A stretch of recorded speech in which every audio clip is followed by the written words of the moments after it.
Estás escuchando Vinimos, el podcast sobre vinos, espumantes y bebidas de Marisol de la Fuente.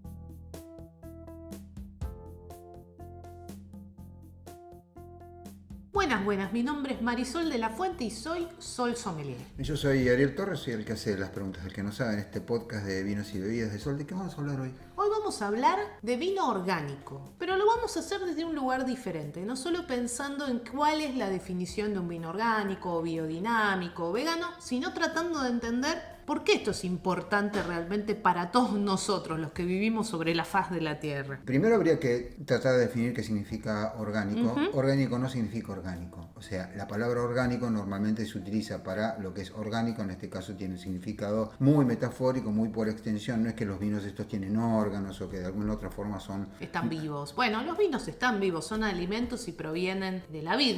Ahora, cuando hablamos, vamos a empezar, como bien decís, por las definiciones y después nos vamos a meter en algo que me parece muy interesante y es cómo elegir este tipo de procedimiento, más allá de lo que pasa con el vino, nos impacta a nosotros como seres humanos. Un vino orgánico básicamente está hecho con uvas en las cuales, con plantas, con vides, en las cuales no se utilizó ningún tipo de agroquímico. Es decir, no se utilizaron ni pesticidas, ni fertilizantes no naturales, ni ningún tipo de agroquímico para acelerar o para ayudar, entre muchas comillas, el proceso de evolución de la planta. Cuando pensamos en ese tipo de tratamiento, estamos pensando en un tratamiento que cuida de ese entorno, de ese suelo. Generalmente los que hacen vinos orgánicos hablan de que ellos, con esta metodología de trabajo del viñedo, están cuidando del suelo. Y allí es donde aparecen otras definiciones, como por ejemplo el vino biodinámico. La biodinamia es algo que fue creado por Rudolf Steiner, el mismo, si le suena el nombre, que creó el concepto de las escuelas Waldorf, y no tiene que ver con las vides o con el vino, sino que tiene que ver con la agricultura. En líneas muy generales, él creó una forma de trabajar la agricultura que tiene que ver con los ciclos lunares. De hecho, hay un calendario lunar que utilizan los biodinámicos, pero además hay una serie de preparados, así se llaman, con componentes vegetales y animales que crecen en las inmediaciones del mismo lugar del cultivo. En este caso, si hablamos de vino,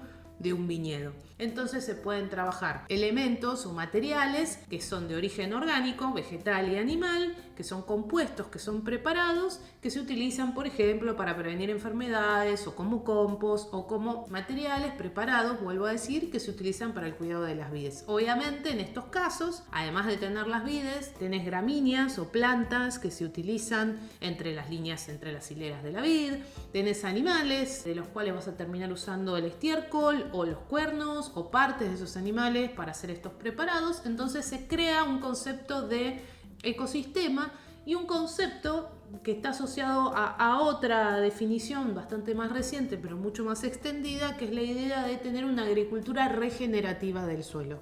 Los que hacen biodinamia consideran que en estos trabajos que realizan para el cuidado de sus cultivos están trabajando en la regeneración del suelo. Entonces, cuando hablamos de orgánico, y acá me voy a referir específicamente al concepto que tiene que ver con la producción vitivinícola, son vides en las cuales no se utilizó ningún tipo de agroquímico en las plantas, en el viñedo. Cuando hablamos de la biodinamia, no solo sos orgánico, pero además los preparados y todo lo que utilizas para el cuidado de esas vides es de origen animal o vegetal y son preparados que el agricultor, el agrónomo mismo o el enólogo hace para cuidar de sus plantas. ¿Estamos bien hasta ahí? Estamos perfectamente bien. ¿Qué significa regenerativo? Bueno, es ahí donde aparece un concepto y acá todos los que nos estén escuchando les voy a recomendar que vean un documental muy interesante que encontré, en realidad no lo encontré, me lo recomendaron en Netflix, que habla de todos estos conceptos de lo orgánico y lo regenerativo. Se llama Kiss the Ground o Besa el suelo en español y toma, además de otras temáticas, este tema del concepto de la regeneración del suelo.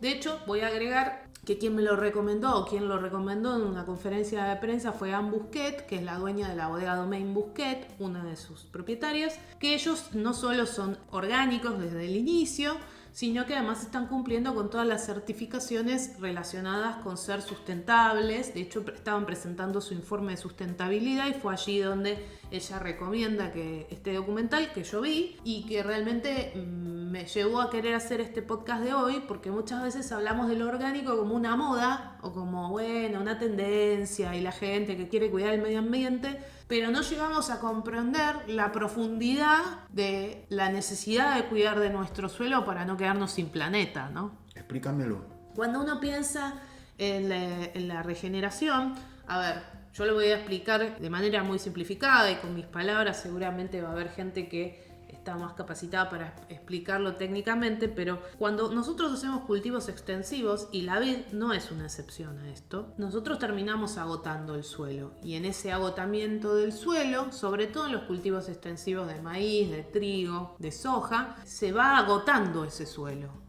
¿Sí? Se va matando, para decirlo de alguna manera, ese suelo. Todos esos arados, todo ese tiempo del suelo expuesto hace que todos los microorganismos que están en ese suelo, que son los que van trabajando, absorbiendo a través de la planta, todo lo que tenemos en el aire, todo ese carbono o ese dióxido de carbono que está en el aire a través de la fotosíntesis, todo eso se va perdiendo. Y en esas grandes extensiones de cultivo extensivo de la manera industrializada, esos suelos se están agotando y se está desertificando el planeta. La diferencia entre un desierto y un terreno fértil es justamente esa parte del suelo. Dicho muy rápido, en 2 palabras, incluso lo sé yo porque acá en casa tenemos soja. Algunas plantitas de soja verano, para hacernos nuestro querido edamame que tanto amamos.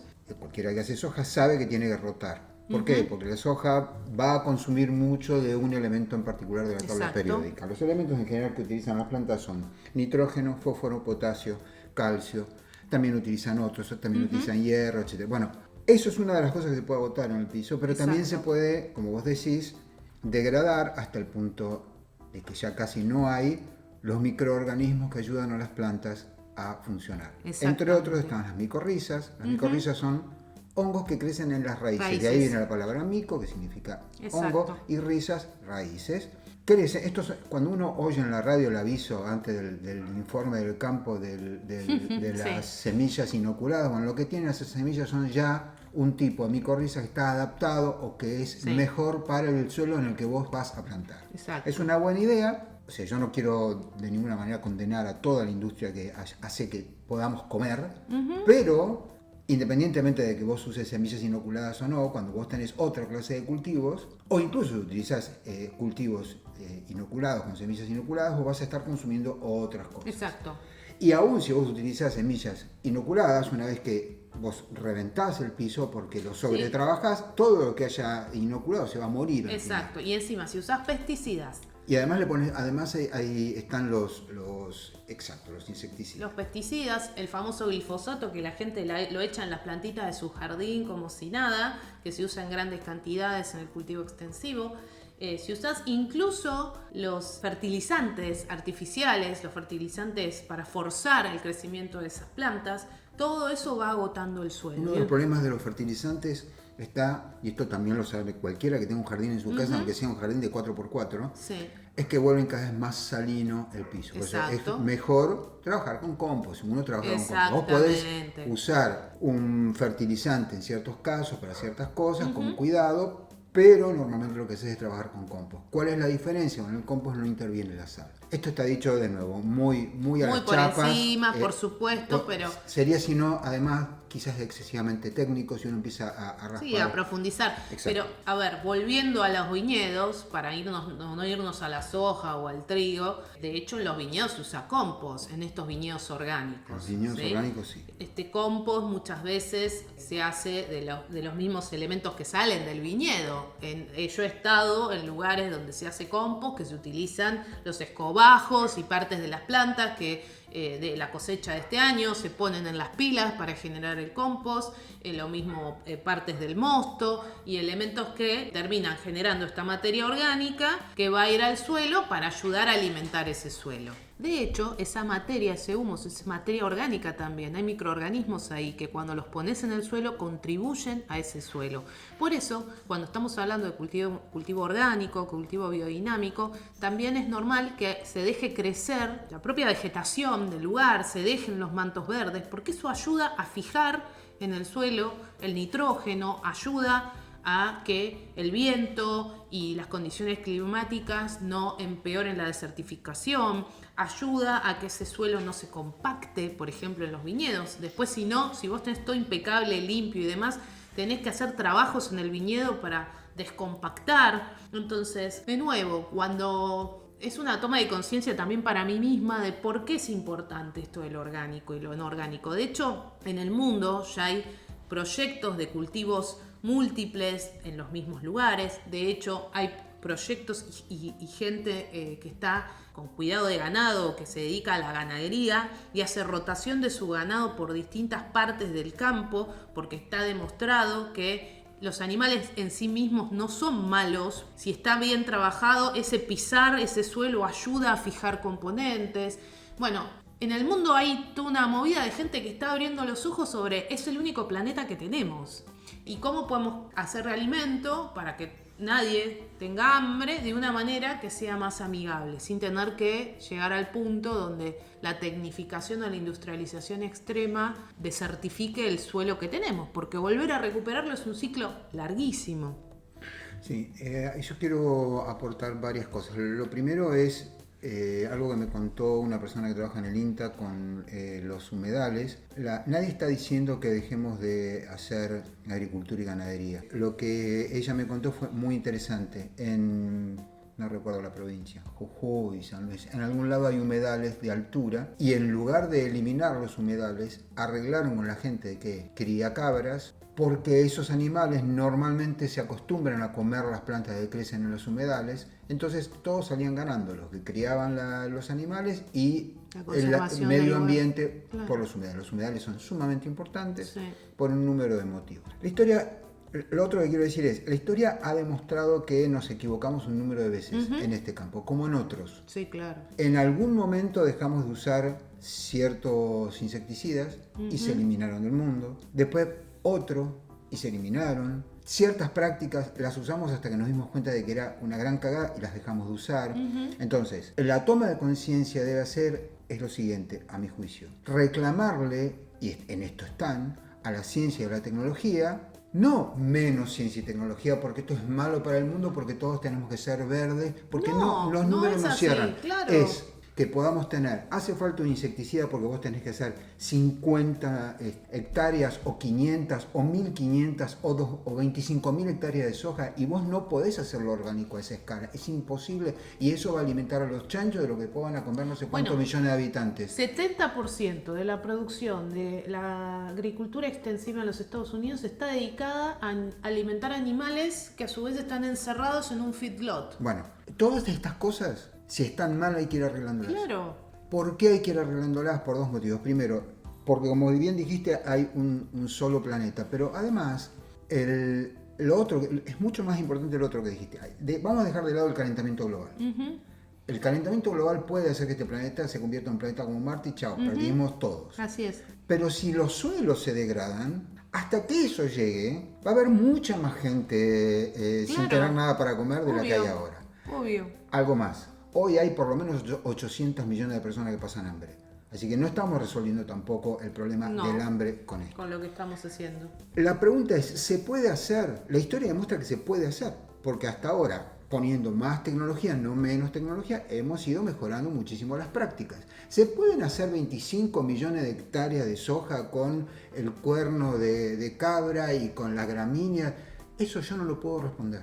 Y vos no lo podés responder. No, por supuesto que no. Estamos descubriendo ahora, por ejemplo, te lo contaba hoy a la tarde, que los castores ayudan al calentamiento global. Los queríamos eliminar, maten a los castores, son una especie invasiva.